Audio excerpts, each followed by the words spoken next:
ሰላም የቻናሌ ቤተሰቦች እዚህኛ እያወቃችሁ መናገር ለሚከብዳችሁ ነው ይሄ ቪዲዮ።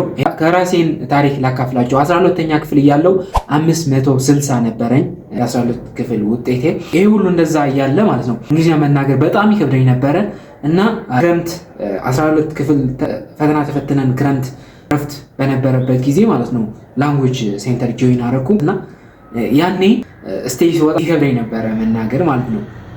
በጣም ይከብደኝ ነበረ። ናምላችሁ ፈልጌ ነው አካዳሚክሊ ጎዝ ሆናችሁ መናገር እየከበዳችሁ ከሆነ እንግሊዝኛ እያወቃችሁም መናገር እየከበዳችሁ ከሆነ የተለመደ ነው። አሁን ምን ማድረግ እንዳለባችሁ እነግራችኋለሁ እና ሁለት ነገሮች ነው ማድረግ ያለባችሁ። የመጀመሪያው ምንድነው? ከቻላችሁ ላንጉዌጅ ሴንተር ጆይን አድርጉ። አጠገባችሁ ቅርብ ያለው ላንጉዌጅ ሴንተር ጆይን በማድረግ ፕራክቲስ ማድረግ ትችላላችሁ። ይሄ የሚጠቅማችሁ ነገር ዴይሊ እየሄዳችሁ ስቴጅ ወጣችሁ ኮንፊደንሳችሁና የመናገር ችሎታችሁ ሌቨል አፕ ታደርጋላችሁ ማለት ነው።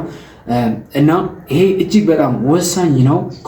ለኮንፊደንስ ብቻ ሳይሆን እንግሊዝኛችሁን በዛ በመንገድ ላይ አሪፍ እየሆነ ይሄዳል። ማንም ሰው ፐርፌክት አይደለም፣ እየተሳሳተ ነው ሁሉም ነገር የሚችለው እና ይሄንን ማድረግ አለባቸው። ሁለተኛው ደግሞ ዘመነ ኤአይ እና ቴክኖሎጂ ነው።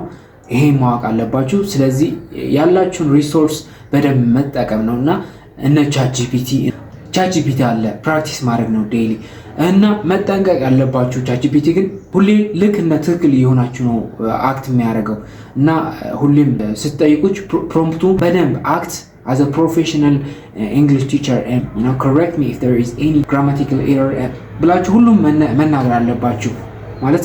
ስለዚህ እየሰራው ከሆነ ንገረኝ እና አክት ፕሮፌሽናሊ ብላችሁ ነው መናገር ያለባችሁ።